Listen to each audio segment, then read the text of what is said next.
Scream at your injured employee? I won't let that slide. I was waiting tables at an upscale steakhouse, and the company culture was absolute garbage. The owner, Gary, was constantly throwing tantrums and screaming at everyone, and we all hated him. He'd line us all up before every shift just to berate us and yell how lucky we were that he'd hired us, because we were all horrible at our jobs and no one else would ever have us.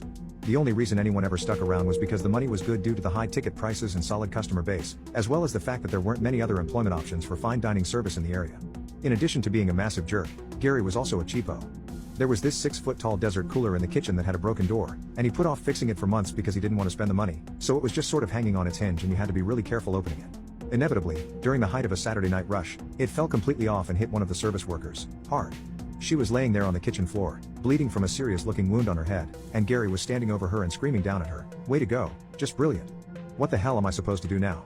It's the middle of the rush, you've got a full section, and no one's going to be able to pick up your goddamn tables because everyone who works here is useless and incompetent. You should have been